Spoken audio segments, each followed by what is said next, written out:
This is to inform the public that Smile Radio is not liable to anything that the next program will discuss on air. The radio station is encouraging responsible broadcasting to all our clients. In case of any illegalities which will occur therein, Smile Radio will not be responsible. Alhamdulillah Rabbil Alamin wa salatu wa salam ala Rasulillah. Kami po ay nagaanyaya na makinig at subaybayan po ang aming programa na pinamagatan namin Islam is Solution for Humanity. Ito po ay mapapakinggan natin sa araw ng Miyerkules sa ganap na oras na alas 10 hanggang alas 11 po ng umaga. Dito lamang po sa Bataan Station 98.3 FM Smile Radio. Ito po ang inyong lingkod na tagapagsalita, Imam Saleh Biray, kasama po ang mga kapatiran sa likuran ng programang ito. Muli po ay inaanyayahan po namin kayo sa isang programa na kung saan ang siya po magbibigay ng lahat ng kasagutan sa lahat at samut-saring suliranin o problema ng tao hinggil sa kanyang pananampalataya na kasagutang katotohanan at walang kasinungalingan. Tayo po ay magkita-kita at magkatagpo-tagpo sa programang ito sa araw ng Miyerkules, alas 10 hanggang alas 11 po ng umaga, insyaAllah. Wassalatu wassalam walhamdulillah Rabbil Alamin.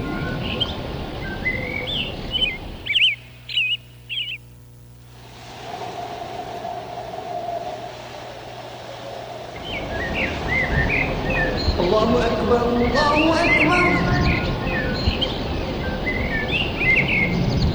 Allahu Akbar, Allah.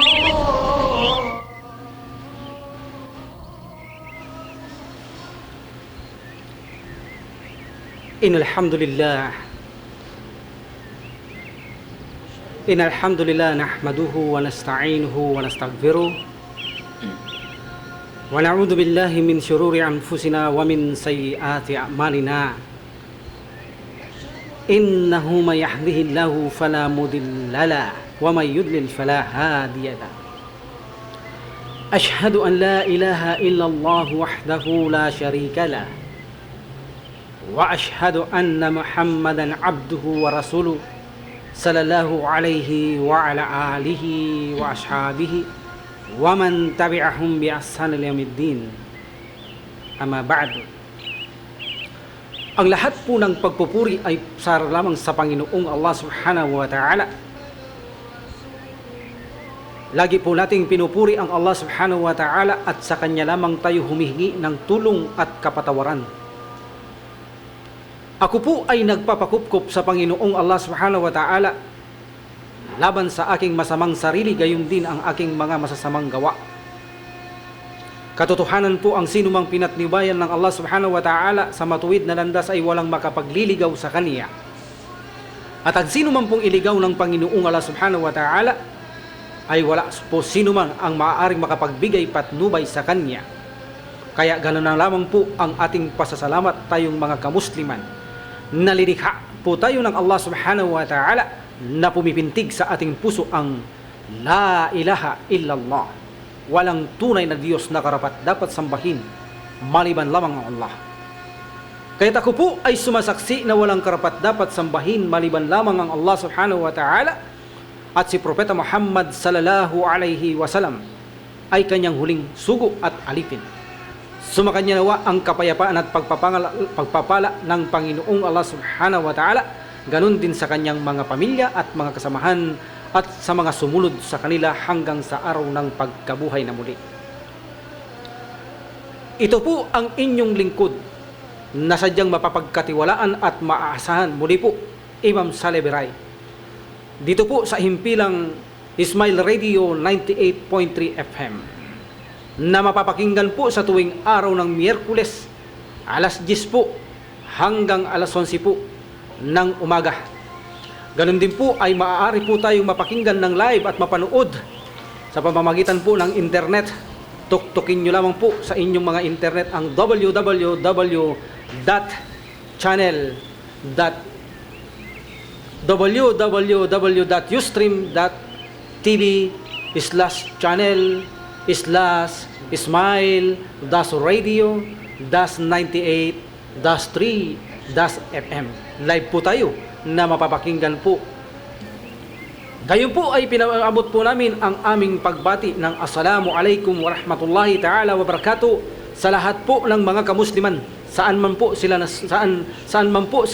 naroroon sa sulok ng mundong ito, ay ipinaaabot po namin ang magandang pagbati na ito, na sumainyo ang kapayapaan at pagpapala at kapatawaran ng Panginoong Allah subhanahu wa ta'ala. Of course, lalong-lalo na sa aking mga pamilya, no? Ganon din kay Brother Abdul Jalil at kay Sister Suraya at kanyang mga pamilya. Gayon din sa ating kapatid na nandyan sa California, si Brother Ayub at ang kanyang asawa na si Mariam na bagong yakap. Ganon din sa ating kapatid na si Radi Kalimbas at ang Ikhlas Group. Ganon din sa aking kapatid na kung saan nandyan sa Japan, bagong yakap.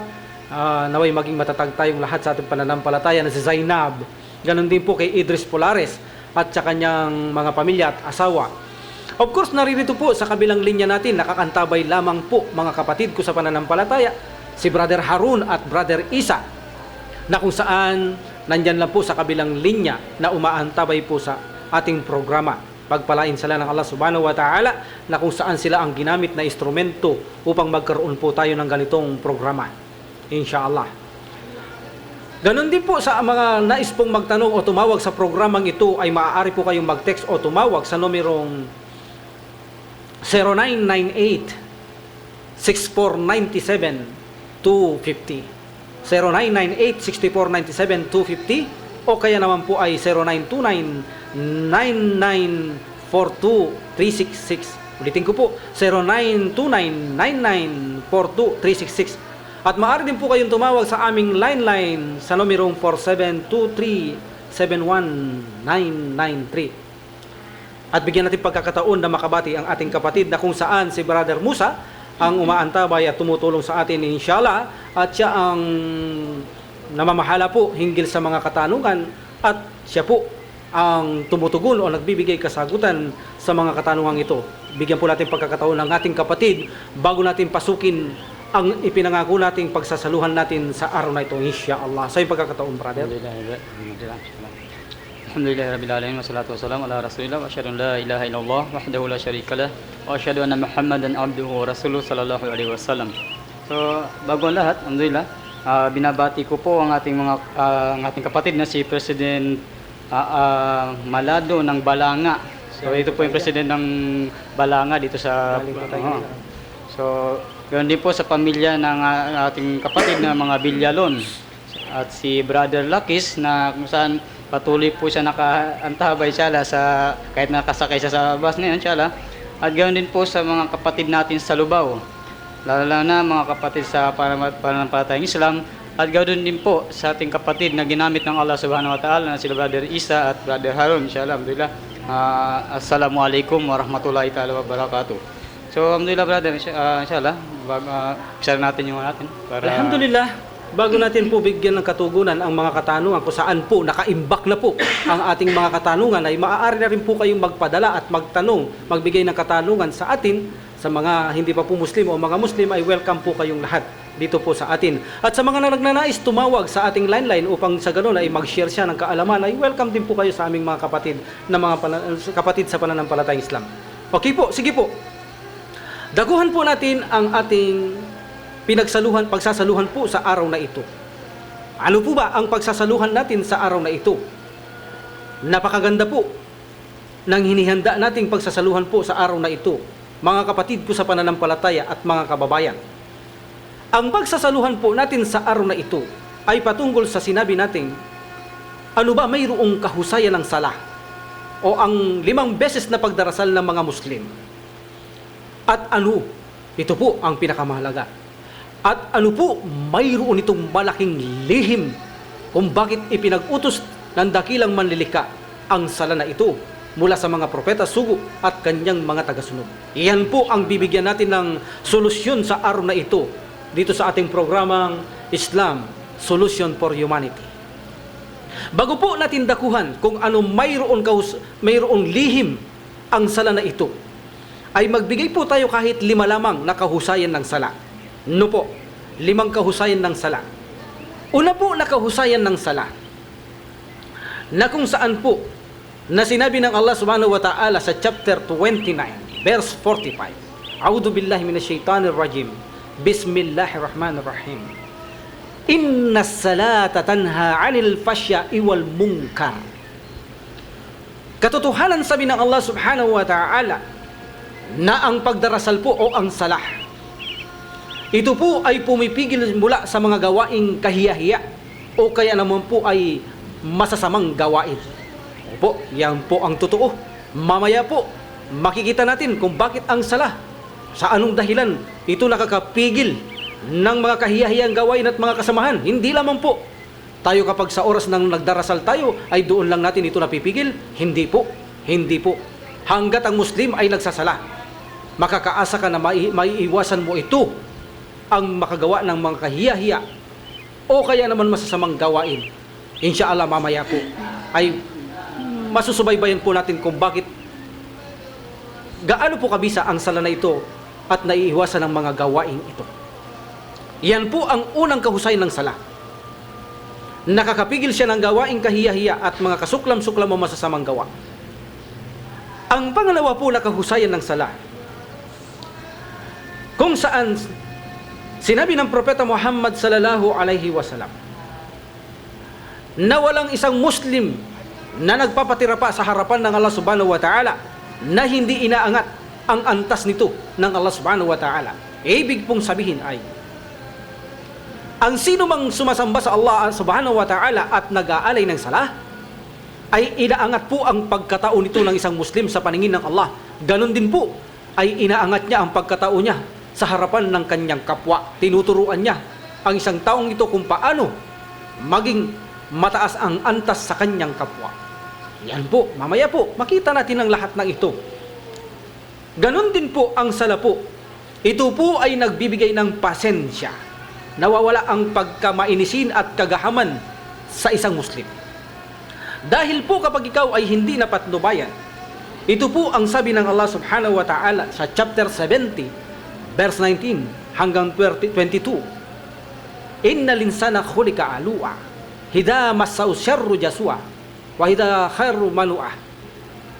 Ang sabi ng Allah subhanahu wa ta'ala, wa idza khairu manu'a. Ang sabi ng Allah subhanahu wa ta'ala, innal insana khuliqa alu'a, katotohanan ang tao ay nawawalan siya ng pasensya. Idza massahu syarru jasua, at siya ay naiinis kapag siya ay binibigyan ng mga kahirapan, mga pagsubok. Wa idza massahul khairu manu'a. Ano po? Innal insana khuliqa haluha wa idza massahu syarru jasua wa idza massahul khairu manu'a. At siya ay nagiging gahaman kapag siya ay binibigyan ng Allah subhanahu wa ta'ala ng kayamanan, nagiging gahaman ng tao. Illal musallin, maliban po sa mga nag-aalay ng pagdarasal. Malinaw po, ang mga taong nag-aalay ng pagdarasal ay natututo silang hindi maging mainisin, natututo silang magtimpi, hindi naging gahaman, hindi makasarili. Yan po ang totoo. Mamaya po ang lahat pong ito ay isasambulat po natin na parang isang bomba na kung saan ay ang lahat ng sinasabi natin ito ay mauunawahan po natin. Bakit anong koleksyon ng sala at nagkakaroon ng ganitong mga pag-uugali ang isang Muslim, naiiwasan niyang kahiyahiyang gawain, ang mga masasamang gawain, hindi siya nagiging mainisin, hindi siya nagiging sakim, hindi siya nagiging masamang Muslim? Mamaya po. At sinabi din ng Allah subhanahu wa ta'ala, ang mga taong nagdarasal ay sila ang mga tunay na mga nananampalataya sa Kanya. Ang sabi ng Allah subhanahu wa ta'ala sa chapter 2 verse 45, wasta'inu bis sabri was salah innahu lakabiratan illa 'alal khashin. Magsialay kayo o hanapin niyo ang tulong ng Allah subhanahu wa ta'ala sa pamamagitan ng pagtitimpi at pagdarasal. Katotohanan ito ay mahirap ang pagdarasal, maliban lamang sa mga tunay na nananampalataya. Yan po, ilan lamang po ito sa mga kahusayan ng sala na kung saan napakarami pong kahusayan nito. Ngunit ito po ay hindi ito ang ating talagang main topic sa araw na ito. So dadako po tayo kung saan sa paksa po natin sa araw na ito. Ano ba ang isang malaking lihim na mayroon ng sala? Bakit po ang pagdarasal na ito ay iniutos ng Panginoong Allah Subhanahu wa Ta'ala mula sa mga propeta at sugo, at hanggang ngayon sa mga naniniwala sa Kanya ay bakit po itinagubilin niya ang sala na ito, ang 5 beses na pagdarasal ng bawat kanyang mga alipin? Bakit po ba? Ito po ang bibigyan natin ng solusyon sa araw na ito.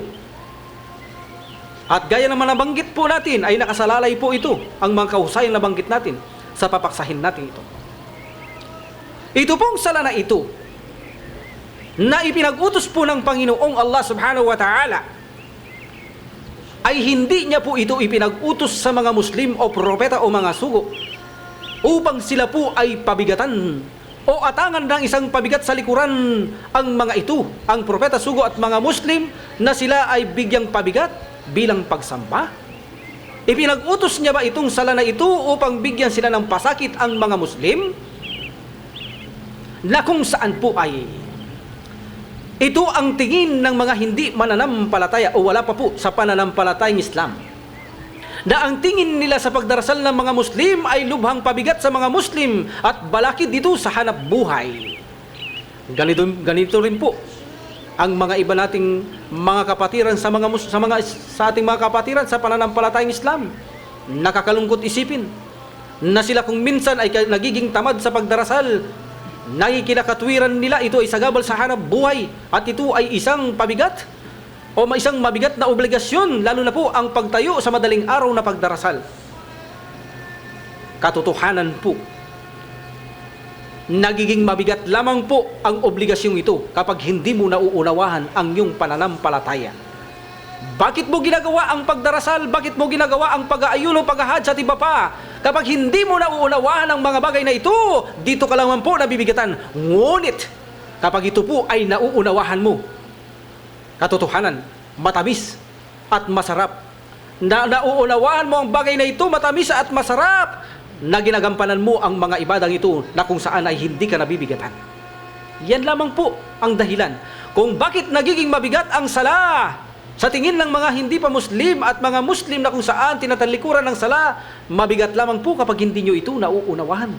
Ngunit kapag ito po ay nauunawahan nyo, tiyakan po na ito po ay masarap nating gagawin sa ating buhay na napakatamis na nararamdaman natin sa ating puso.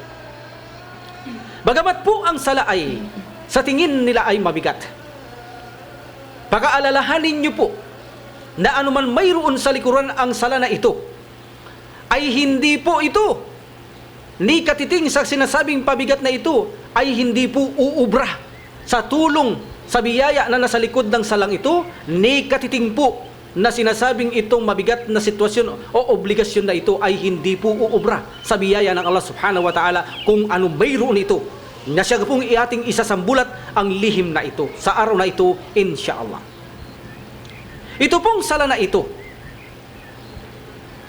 alam niyo po ba, kung mayroong sala ay doon lamang po magtatagumpay ang tao? Yan na po, pumapasok na tayo kung saan sa lihim lang sala na ibinubulgar na natin ng isa-isa. Pakatandaan po natin, sa pamamagitan po ng sala o pagdarasal na obligasyon ng bawat kamusliman 5 beses ang araw, ito po ang dahilan upang magtagumpay ang isang tao. Sa anong dahilan? Bakit magtatagumpay ang tao? Ikaw ay nagdarasal, magtatagumpay ka?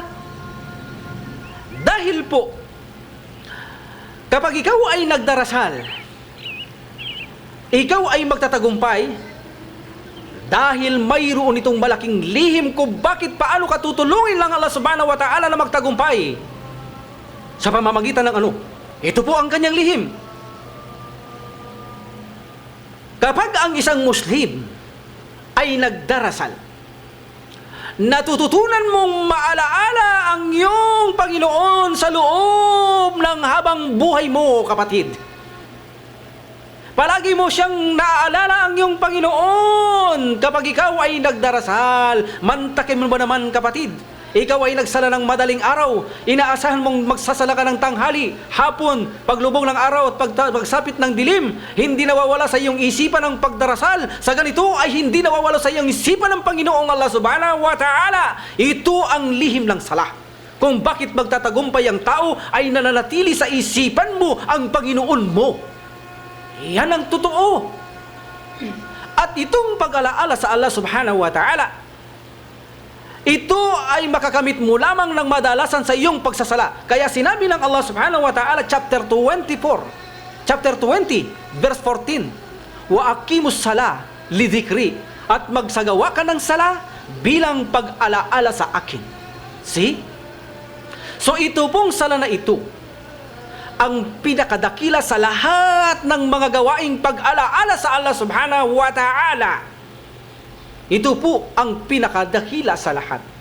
Gaya ng binasa natin kanina, chapter 29 verse 45, inna salata tanha 'anil fahsya'i wal munkar wa la dzikrillahi akbar.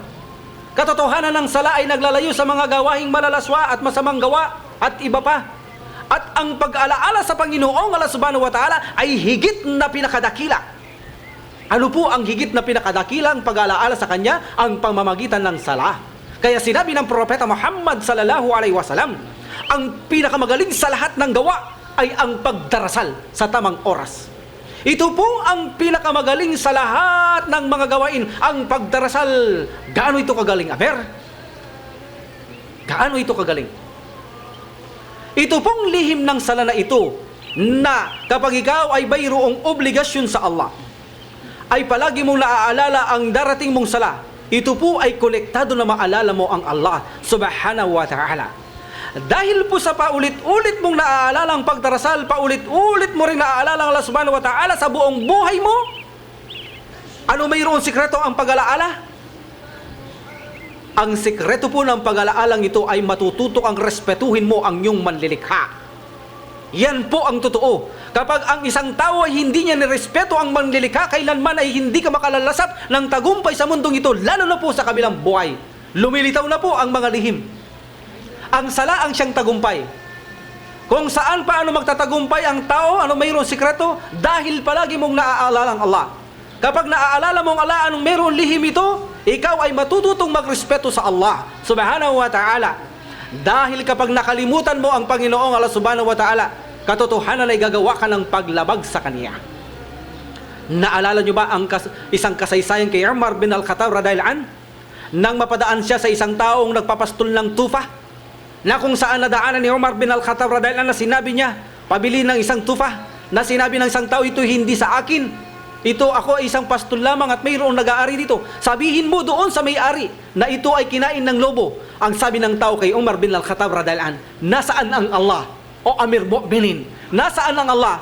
Anong ginawa ni Umar? Dahil nakalimutan niya ang Allah subhanahu wa ta'ala, tinuturuan niya ang tao na makapagsinungaling. Siya ay umiyak, nanangis si Umar bin Al-Khattab. Kinaumagahan, pinuntaan niya ang taong may-ari ng tupa at binili niya ang kalayaan ng taong ito dahil noon ay uso pa ang alipin.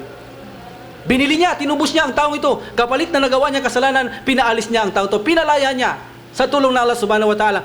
Pero dahil ito, ang pastol na ito, ay palagi niyang naaalala ang Allah subhanahu wa ta'ala, napipigilan niyang gumawa ng kasamahan. Ito po ang dahilan. Kapag naaalala mo ang Panginoong Allah subhanahu wa ta'ala, ay natututo kang rumispeto sa Kanya. Sa anong dahilan?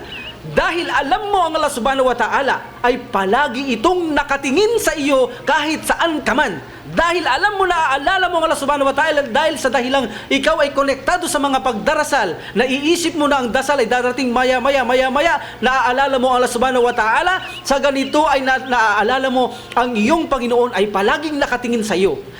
At sa bawat sandali na ikaw ay hudyukan ni Satan na gumawa ng masama, dahil naaalala mo ang iyong Panginoon, dahil alam mo siya'y nakatingin sa iyo, hindi mo gagawin anuman ang ngudyok ni Shaitan na ito'y labag sa Allah subhanahu wa ta'ala, sapagkat nahihiya kang ito'y suwayin mo ang Allah, sapagkat nakatingin siya. Ito ay tanda ng pagrespeto sa Allah subhanahu wa ta'ala upang ang tao'y magtagumpay. Kaya naman ang sabi ng Allah subhanahu wa ta'ala, wadkurullaha kasiran la'allakum tuflihun, chapter 62 verse 10. Alalahanin niyo ako ng madalas upang sa ganun ay kayo ay magtagumpay. Napakalinaw po ng sinabi ng Allah subhanahu wa ta'ala, ang pag-alaala ng madalas sa Allah subhanahu wa ta'ala ang siyang dahilan upang magtagumpay ang isang Muslim. Sa anong dahilan?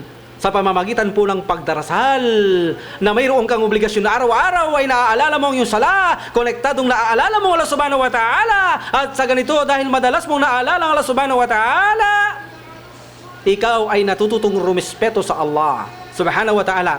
So ang binanggit po natin ng mga kausayang kanina, bakit ang salay natututo kang gumawa ng masama, hindi ka nakakapigil ka gumawa ng masama, mga mahahalay?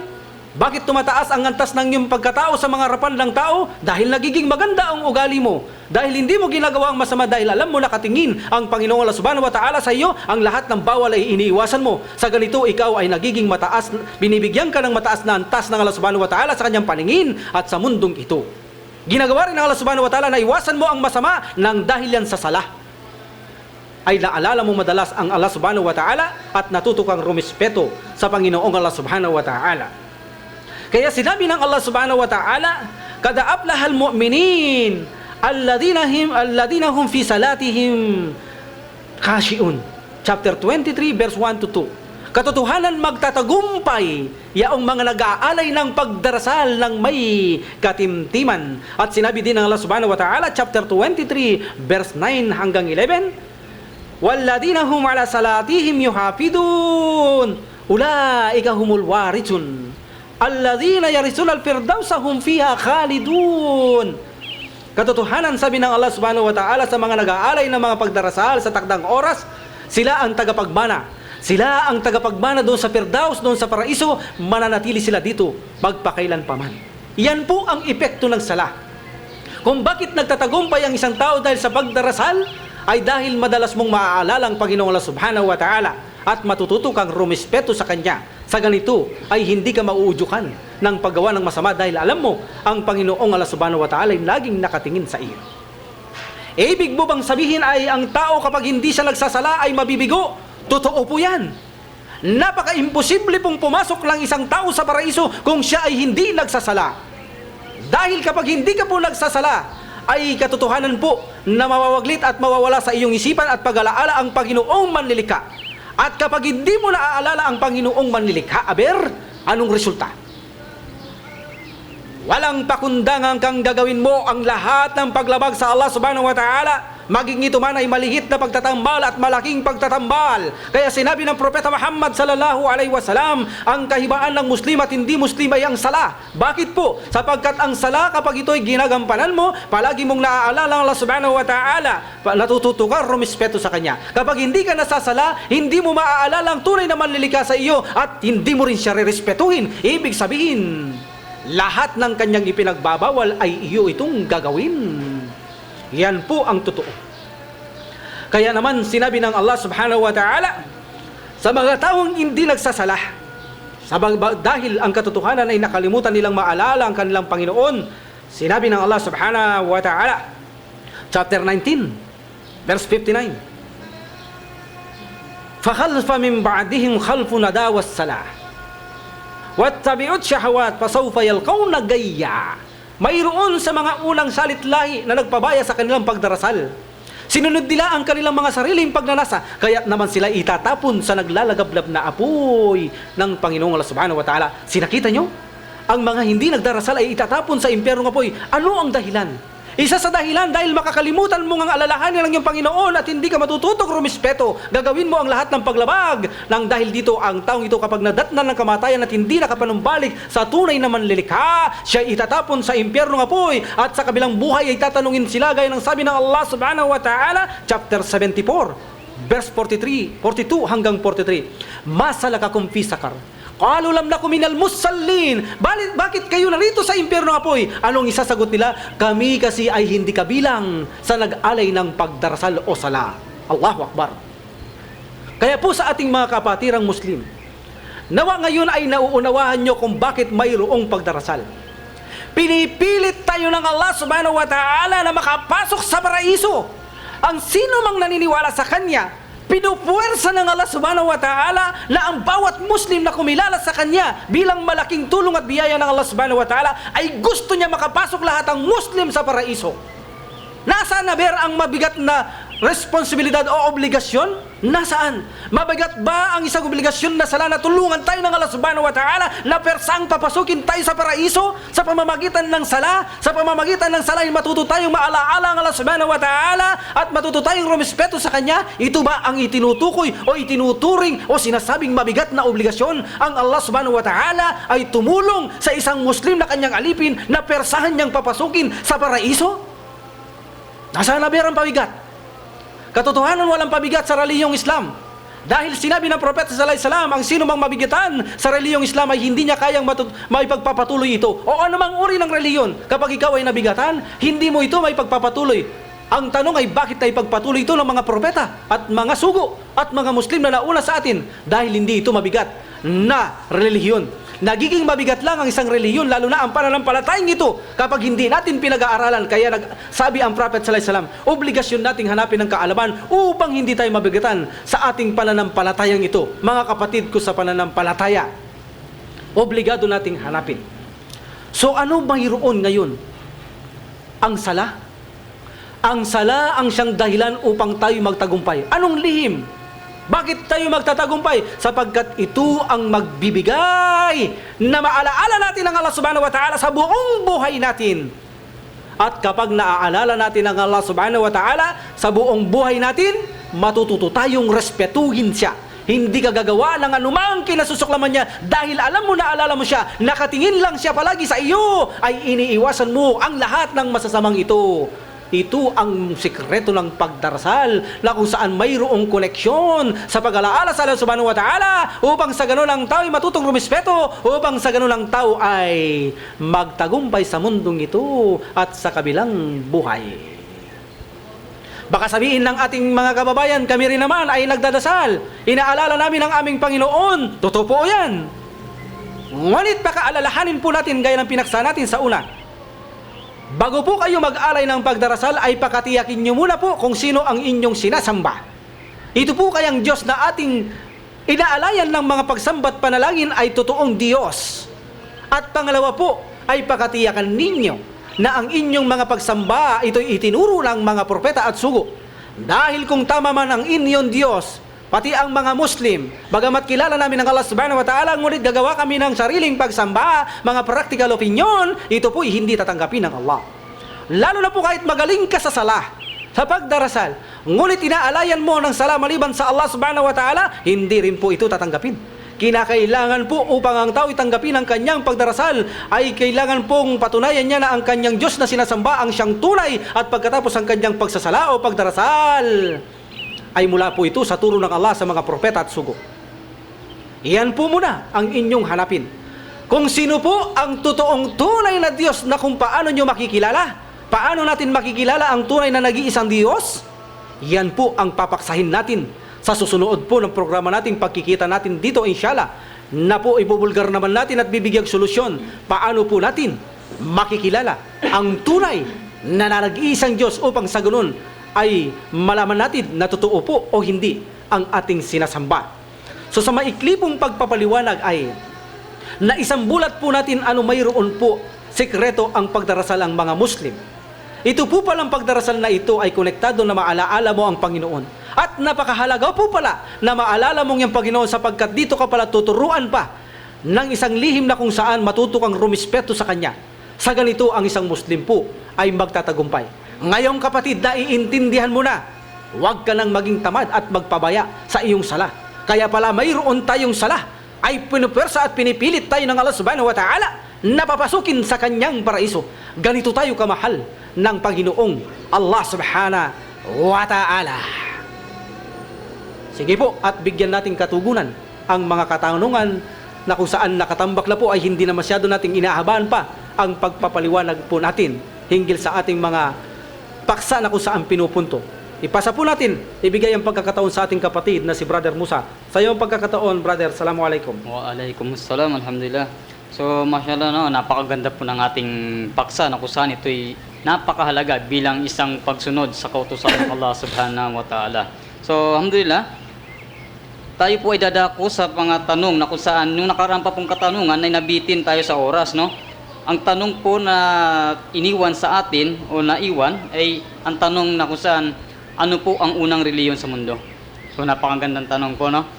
So ang tanong ni brother na ano nga ba naman ang reliyon, unang reliyon sa mundo, na kung saan mismong sinabi ng Allah Subhanahu wa Ta'ala sa chapter 42 verse 13 na sinabi ng Allah,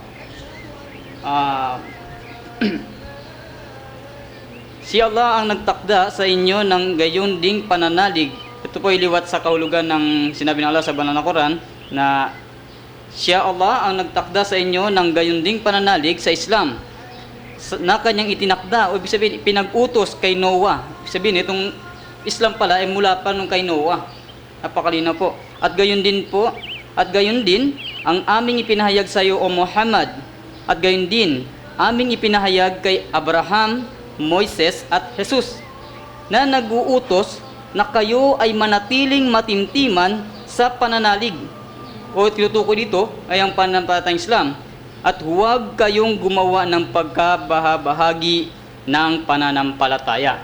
So meaningful po dito sa sinabi nating talata sa banal na Quran, dito po inutos na kung saan ang Allah Subhanahu wa Ta'ala, o ang tagapaglikha, ay nagbigay na ng reliyon na ang kanyang tinlag ng reliyon ay ang Islam, na kung saan ito po ay hindi po bago. Bagkus ito po ay nauna pa sa mga propeta na pinadala magmula kay Noah hanggang sa papanahunan po natin ngayon, hanggang sa kahuli-hulihang propeta Muhammad sallallahu alaihi wasallam. At dito, ipinag-utos din niya na bawal magkabahabahagi. So hindi niya inutos na maggawa ka ng sariling reliyon na ayon sa iyong sarili. So doon po sa nagtanong, ito po ang katugunan sa inyong katanungan, na kung saan sinabi mismo ng Allah na siya mismo ang nagbigay ng reliyon, Islam. So alhamdulillah, doon po sa pangalawang katanungan ng ating mula sa number na 096655364021. So ang tanong po, tanong ko lang po, napansin ko dito sa lugar namin na mahigpit na ipinagbabawal na makapasok ang mga mangangaral ng ibang reliyon dito. Bakit po nila ipinagbabawal? Anong lugar yan, bro? Jeddah, brother. Alhamdulillah. So ito po ay galing sa Jeddah, sa tanong niya, sa Jeddah. So alhamdulillah, ang tanong niya, bakit nga naman pinagbabawal sa Saudi Arabia ang pagpasok ng mga ibang mangangaral ng reliyon? So sa isang hadith ng Propeta Muhammad sallallahu alaihi wasallam, mahigpit na ipinag-utos niya o tinagubilin niya na huwag papasukin ang mga di mananampalataya o lalo na mga mangangaral ng ibang sekta, sapagkat ang pinakapunto po dito, ang dahilan po ay upang pangalagaan ang mga naunang kautusan na hanggang sa ngayon ay pinangangawakan ng ating mga kapatid sa pananampalatayang Islam, ang kautusan na kung saan sumamba sa nag-iisa at tunay na Diyos. So yun po ang pinangilagan ng ating mga kapatid o dahilan bakit bawal papasukin mga ibang mangangaral, upang hindi maituro ang taliwas na katuruan ng pagsamba. So yun po mahigpit na dahilan bakit po hindi pinapapasok ang mga ibang sekta sa bansang Saudi Arabia. So ito po ay malinaw na hadith ng Propeta Muhammad sallallahu alaihi wasallam na narinig po ni Umar radhiyallahu anhu. Kung sa totoo lang po, kung ang mga hindi mangangaral ay ipinagbawal na papasukin pa ng Prophet Muhammad sallallahu alaihi wasallam na ipinagbilin niya bago pa mamatay, at ang mga hindi pa po noon nasakop ng Prophet sallallahu alaihi wasallam ay patuloy pang masakop na sila ay pumakap sa Islam, kung hindi naman ay itaboy na sa Arabian Peninsula, kung ito po ang mga ito hindi mangangaral ay hindi po pinahintulot ng mahal na Prophet sallallahu alaihi wasallam na sila ay manahanan doon sa Arabian or sabihin natin sa Arabian Peninsula, ay lalo pong hindi nila pipapahintulot na makapasok dito ang mga mangangaral po, na kung saan ito po ay mangangaral pa, kung saan ihakambing natin sa mga pangkaraniwang tao hindi pinahintulot, lalo na itong hindi mangangaral. Ano po ang dahilan? Napakasimple lamang po naman Anong gagawin nila doon sa ating mga kapatid dyan sa gitnang silangan na kung saan nasa tamang patnubay sila? Akain sila saan? Sa pagkaligaw? Hindi po ito tama. Kaya hindi sila pinapahintulutan. At kung makikita mo, brother, nagtatago doon yan. Kapag nangangaral o nagbibigay ng mga dawa nila, nagtatago sila. Patago silang gumagawa ng ganyan dahil nga pinagbabawal. Dahil lang, hindi naman po kasi talagang totoo ang kanilang pag-aakay. Alhamdulillah. Kung hindi bali, kung totoo ito, walang makarapatang magbawal. Katulad ng ating ipinadadala kapatid, walang makakapagbawal ito dahil ito ay totoo. Totoo, tunay. Ito'y tunay na kung saan ay pinararating natin sa mga tao ang relihiyong ito. Ngunit kung hindi tunay at napupuntan mo tunay na relihiyon, abay, anong magiging karapatan ng isang tao na akayin niya na kung saan peke ang awak niyang relihiyon? Na akayin nila ang mga tunay na tao sa ganitong relihiyon. Tama. Ito po ang dahilan kung bakit sila ay pinagbabawal doon. So malinaw, no, kung bakit pala pinagbawal upang iwas ang pangaral na taliwas. Oo, at pangalagaan ng tao na sila ay maimpyerno, Masya brother. Allah. Subhanallah. So ibig sabihin, ng isa sa dahilan din ay upang dahil ito sa pangaral ng Islam, kung sinatawag sa Saudi Arabia o sa Arabian Peninsula, isa sa mga dahilan, yun nga, upang pangalagaan ang pangaral o ang utos na magmula sa mga propeta hanggang sa ngayon. Tingnan natin ngayon, brother, no, ang pinamamasakit na nangyayari ito ay nakikita natin. Dahil sa nakapasok nga ang mga hindi mananampalataya, bagamat hindi mangangaral, nakakalungkot isipin. Anong nangyari sa mga ibang mga Islamikong bansa natin doon? Naging open country. Open country, Ano ang lumilitaw? oo. Dahilan sa kung saan sinuway nila ang Prophet sallallahu alaihi wasallam. Anong nangyari? 'Di ba? Marami ang mga bansa roon na napariwara ang kautusan ng pananampalatayang Islam, kung saan ipinaghintulot ang mga ipinagbabawal. So dapat kung ito ang mga taong pagkaraniwang pumasok at nagkaganito na ang sitwasyon, abay lalo na ang mga ngaral kapag pinapasok mo dito, ay lalo po itong malala. Na kung saan magbubunga ng malalang sitwasyon doon. Kaya mahigpit po itong ipinagbabawal at hindi binibigyang karapatan dahil wala po silang karapatan na ipangaral mo ang isang peke na relihiyon sa isang totoong relihiyon. Mashallah. So yun po sa tugon po yun sa katanungan nung number na nag-text, no? So dadako po tayo sa pangatlong katanungan na kung saan ito ay kanina lamang naitanong sa habang tayo papunta dito, no? ng isang tricycle driver. Na kung saan ang tanong niya, brother, Anong number yan, bro? ang kanyang number niya is Inshallah, napaka haba ng natin. Ito, 0946 746593. So ang tanong po niya, brother, ang lahat po ng relihiyon para sa akin ay pantay-pantay. Tama po ba? So mapaganda, alhamdulillah. So kung papasukin natin ang paksa na yan, brother, sa tanong ng nag-text na yan o sa tricycle driver na yan, kung babasyan po natin, ang relihiyon nga ba ay pantay-pantay? Tanong. Kung ang relihiyon ay gawa ng tao at ang isang relihiyon ay binigay ng tagapaglikha mismo, dapat bang ipantay? Ang tanong. Ang batas ba dito sa ginawang relihiyon ng tao ay parehas ba sa batas na initus ng Allah subhanahu wa ta'ala ng tunay ng tagapaglikha sa binigay niyang relihiyon? Mismo sinabi ng Allah sa banal na Quran sa chapter 3 verse 18 na kung saan sinabi niya chapter 3 verse 18 para malinawan po ang ating mga kapatid kung dapat nga bang ipantay ang ibang relihiyon. 185, baka 185. At ano siya, brother? 18 siya. 19? Verse 319. 3185, no? 3185. Oo, sa 3185 makikita po natin siya doon na sinabi mismo ng Allah. So ibig sabihin, brother, pantay-pantay, ha? Sabi nila, pantay lang daw sa paningin nila ang relihiyon. Kahit ano, pantay-pantay lang. Sige nga, brother, basahin mo nga kung ano sabi ng Allah subhanahu wa ta'ala, kung pantay-pantay nga. Sabi ng Allah subhanahu wa ta'ala,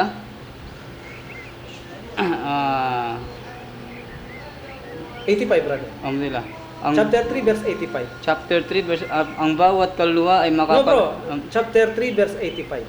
85. 85. Alhamdulillah. Yun So doon yun sinabi ng Allah subhanahu wa ta'ala na Chapter pinatunayan 3, niya kung saan sa sinabi niya dyan, ito, brother. mashallah. At sino man ang maghanap ng ibang reliyon maliban sa Islam, ito ay hindi kailanman tatanggapin sa kanya. At sa kabilang buhay siya ay isa sa mga talunan. Napakalinaw, Allahu Akbar. Ibig sabihin pala, kung kukuha ka ng ibang reliyon maliban sa Islam, ikaw ay talunan. So ibig sabihin kung ano mang ipapantay mo maliban sa Islam, like example Hindi sabihin tanggap. natin, ikaw ay born again, ikaw ay Catholic, no? Ikaw ay Iglesia ni Cristo, na sinasabi nilang ito ay mga relihiyon. Ay nung sabi ng Allah subhanahu wa ta'ala, Brad, wala daw siyang Walang tatanggapin maliban sa So, Islam. ibig sabihin, hindi sila pantay. Alhamdulillah, Malinaw masyaallah. na hindi sila pantay. Anong karapatan ng tao Tao. na gumawa siya ng reliyon at ipapantay niya lang sa reliyon ng Diyos? Oo, Gaya ng ba? binanggit natin nakaraan, sinong nagbigay sa kanila ng karapatan na gumawa silang reliyon? Wala. Hindi sila binigyan ng karapatan ng Allah Subhanahu wa Ta'ala na sila'y magtayo at maging kapantay ng reliyon ng Panginoong Allah Subhanahu wa Ta'ala. Bagkus ito ay malaking panlilibak at pang-iinsulto sa dakilang manlilika, brother. Alhamdulillah, totoo yan, brother. Masyaallah, napakasaklap pala ng mangyayari sa mga tao nagpapantay ng reliyon, sa tunay na reliyon. Kung saan mismo ang Allah Subhanahu wa Ta'ala o tagapaglikha mismo nagsabi na siya ay kasama sa talunan.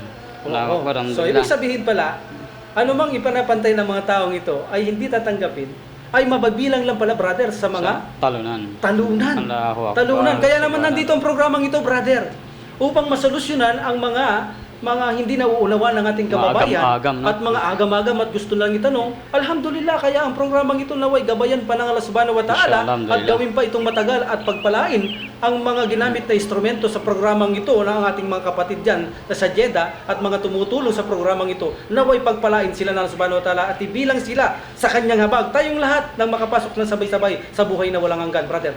So, Inshallah, brother, alhamdulillah. ito. Brother, ito, mayroon tayong katanungan na isisingit, inshallah, no? Ito ay nagmula dito sa ating owner station na kung saan si engineer, no? Mismo siyang nagtanong, brother. Oo, mismo siya nagtanong. Kung saan, ang tanong niya, bakit ang Muslim nililibing agad? So, inshallah, brother, may bibigay mong katugunan sa tanong ni brother, ha? Ay, ni engineer. Nakikita nga naman yan, brother, no? Pagkamatay ng isang Muslim, minsan before sala, halimbawa namatay siya ng 7 o'clock. 7 o'clock, oh. Makikita mo pag nagusulan na ito, nakaayos na ang libingan niya, talagang ililibing na, hindi nga nakaabot yung duhur, ililibing na. So yun ang madalas nilang nakikita, brother, no? Mabilisan, Ngayon, masyado mabilis yan. Sa tingin nila ay, dahil nakasanayan nila na makasama, makapiling muna ang patay ng ilang araw. Ilang araw. Hindi nila basta parang matanggap sa kanilang mga sarili na ang ganong kabilis naman na kung saan last na lamang hindi pa makakapiling. So ang unang dahilan, sa pananampalataya Islam, brother, hindi maaaring katayin na parang hayop ang mga tao. Anong katayin? Kasi sa ibang pananampalataya, hindi ko nasasabi ito na balsamo o yung Balsamo, mga katay ang nakikita ko, brother. Pagbabawas. Saan ito sinasaksak, kinukuhang laman loob, abay katay ito na parang mga hayop. Abay, ito po'y malaking pagkalapastanganan sa katawan ng tao na ipinahiram ng Allah Subhanahu wa Ta'ala. So sa Islam, hindi po ito pinapahintulot. At actually, brother, ang patay ay nakakarandam pa ito, gaya ng sabi ng Prophet Sallallahu Alaihi Wasallam. Hindi siya makagalaw dahil wala siyang kaluluwa. Ngunit nakararamdam siya ng sakit at abdi sa kanyang katawan. Kung nalalaman lamang ng mga tao, kaya sa Islam hindi siya sinasaktan, hindi ginagawa ito. Ngayon, bakit natin siya ililibing agad? Abay, anong mangyayari sa kanya kung hindi natin ililibing agad? Ito ay babaho, brother. Ito ay mangangamoy. So yun ang dahilan talaga, yun ang no? dahilan kung bakit Mashallah. dapat siya ilibing na agad. At unang-una po, naghihintay na kasi ang kanyang biyaya doon sa libingan, sabi ng Prophet Sallallahu Alaihi Wasallam. Kaya madaliin nyo siyang dalhin doon dahil ang biyaya sa kanya ay naghihintay. Kaya hindi na po kailangan pagpaliban, maliban kung may dahilan. So, yun po ang sagot sa unang tanong ng ating owner station, no? So, sa pangalawa, mayroon siyang kadagdagang katanungan, brother, na naniniwala ba ang mga kamusliman sa kulam? At ano ang kaparusahan nito, brother? Well, sa pananampalatayang Islam, ayaw mo sumagot, brother? May sagot Inshallah, ka? medyo baka mas mainam sagot, brother, na Okay. maliwanag Sa pananampalatayang Islam ay naniniwala po ba kami sa kulam? 100% po naniniwala kami sa kulam. Sapagkat po ang mismong Prophet Muhammad sallallahu alaihi wasallam kung paano nahihulog o nabagsak o na-reveal ang Surah Falaq, dahil siya po ay nakulam din noon. Siya din ay nakulam din noon. So, ibig sabihin ng propeta na kulam. Ibig sabihin ng propeta mismo ay nakulam. Tanda na siya tao lamang. At ipakita na Allah Subhanahu wa Ta'ala na mayroong kulam. At sinabi ng Allah Subhanahu wa Ta'ala kay Jibril alayhis salam kung paano matatanggal ang kulam na ito, na kumuha sila ng buhok na itinali.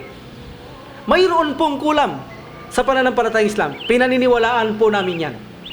At ang kaparusahan sa mga mangkukulam ay kamatayan ng hatol dito sa pananampalatayang Islam, at siya po ay nasa labas ng bakod ng Islam. Hanggat hindi siya nagsisisi at nadatnan siya ng kamatayan, forever po siya sa pananampalatayang, forever po siya sa impyerno ng apoy. Bakit siya kikitilan ng buhay? Dahil marami pong pipinsalahin ang taong ito. Kapalit lamang ng isang buhay niya. Marami maaari ang magmana o matuto sa kanya, at maraming tao, marami saktan nila nang hindi makatarungan, at higit sa lahat, hate na hate sa pananampalatayang Islam na ang kapangyarihan ng Allah subhanahu wa ta'ala ay pantayan mo na kung saan siya lang ang may kakarapatang gawin ito, napapantayan mo, ituturing mo na ikaw ay makapangyarihan, ngunit ang gamit mo ay mga demonyo na kung saan hindi nauunawaan ng mga tao. So, ibig sabihin, brother, kung sa pananampalatayang Islam, ito yung natawag na major shirk.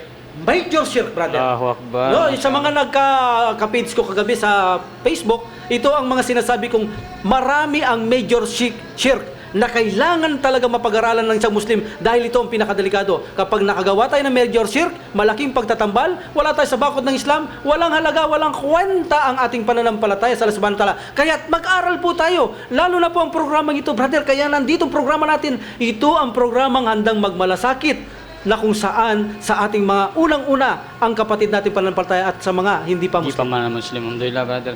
So, inshallah, yung mga katanungan na naibigay, mga kasagutan na ibigay natin sa mga nagtanong, alhamdulillah, naway biyayaan at gabayan sila ng Allah subhanahu wa ta'ala at naway buksan ng Allah subhanahu wa ta'ala ang kanilang mga puso at damdamin upang maunawaan at mapag-aralan ng maigi ang pananampalatayang Islam, no? So, alhamdulillah, meron po tayong isa pang katanungan na isisingit din, brother, habang may oras pa, inshallah, na kung saan ang tanong po dito mula sa Alam mo, brother, kung minsan siguro naisip ng mga tagapakinig natin, mga kababayan natin, no? Nais lang natin linawin. Sa Islam, kapag ito ay nakiapid, inahatulan ng kamatayan. Totoo yan, brother. See, mga mangkukulam, mga bakla na kung saan, nahuli sila. Ito po ay isang katarungan po. Hindi po ito pagmamalabis na sabihin natin ng Diyos ang dapat pumatay. No, siya po ang may utos nito. Kapag pinatay mo ang isang tao sa dahilan sa kanyang utos, kinitilan mo ng buhay, bali siya po ang nagbigay ng kamatayan, hindi tayo. Ginamit lang tayo ng instrumento. Pero anong layunin ng Diyos, brother? Bakit niya pinagagawa ito? Upang matigil ang kabuktutan sa mundo? Upang mamayapa ang pamumuhay dito? Isang buhay lang naman ang iaalay mo, isakripisyo mo, laban sa maraming maaring mapinsala, di ba?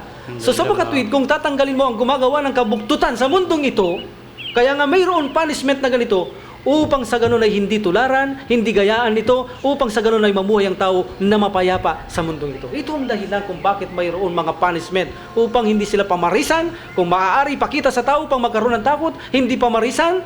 Makikita mo sa Saudi, bro, wala dyan ng rape.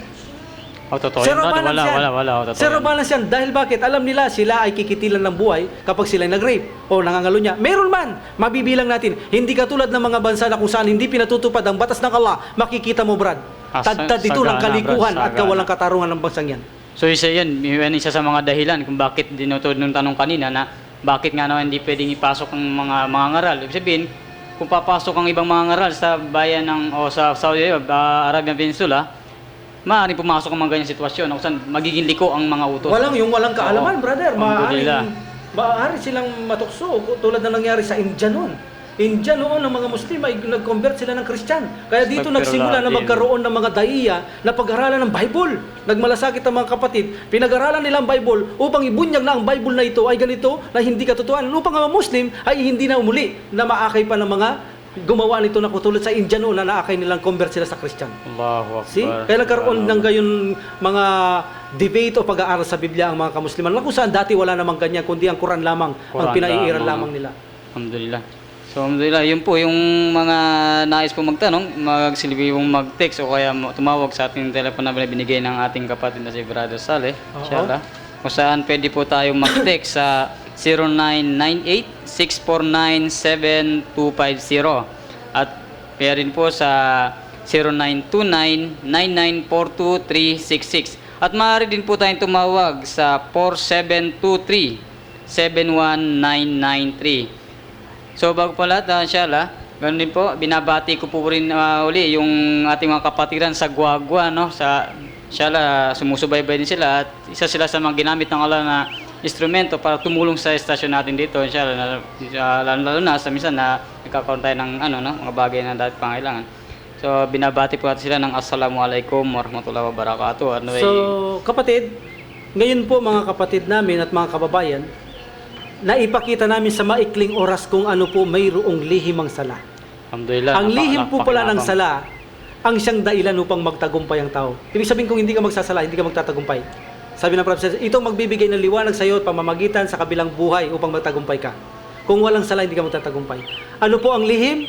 Babalikan ko po para sa ating mga kapatirang Muslim at mga hindi pa po Muslim, ang lihim ng sala ang siyang daan upang magtagumpay. Bakit? Dahil sa sala ay palagi mong maaalaala ang iyong Panginoon. At pag palagi mong naaalala ang iyong Panginoon, ikaw ay matututong rumispeto. Bakit? Dahil alam mo palagi siyang nakatingin sa iyo, maiiwasan mo lahat ng udyok ni Satanas. Nahihiya kang gumawa ng masama, na alam mong nakatingin siya, hindi mo gagawin ng udyok na masama ni Satanas. Ito'y respeto. Ito ang kanilang lihim na isinambulat natin sa araw na ito, kapatid. Ang sala, Mashallah. kung walang sala, posibleng magtagumpay ang tao. Kaya mayroong sala, ang Allah subhanahu wa ta'ala ay upang papasukin niya lahat na naniniwala sa kanya kapag ikaw ay pinangawakan mo ang salang ito.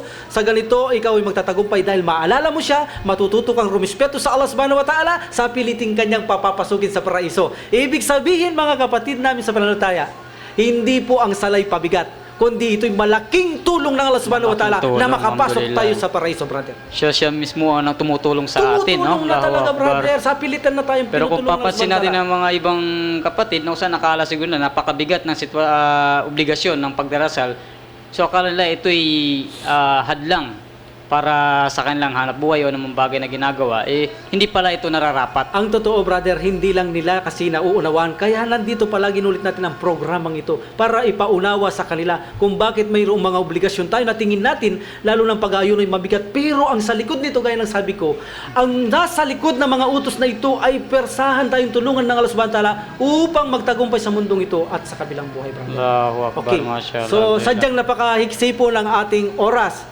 No po, inshallah po sa susunod po na papaksahin natin, gaya ng sabi natin, na kailangan ng tao ay makilala niya na ang kanyang Diyos ay tunay, sa paanong paraan niya ito makikilala at anong gagawin niya upang sa ganun ay mapagwagihan niya ang tunay na tagumpay. Yan po ang magiging paksa natin sa susunod po. So bali po sa susunod na December 3, ang mag-uumpisa po tayo na kung saan ang oras natin ay 1 oras na po at kalahati, sapagkat napakarami ng tanong dito na nakatambak na ipinadadala sa amin sa pamamagitan ng pag-chat nila sa Facebook o mga pag-text nila sa mga cellphone number namin ni kapatid na Musa. Natatambakan po tayo ng mga katanungan, kaya dinagdagan na rin natin ng kalahating oras. Indeed. Kung sakali po ay mabitin pa ito, dagdagan pa rin natin ng kalahati para maging 2 oras na po ito at para marami tayong maibahagi sa ating mga kapatiran Muslim at ganoon din sa ating mga kababayan.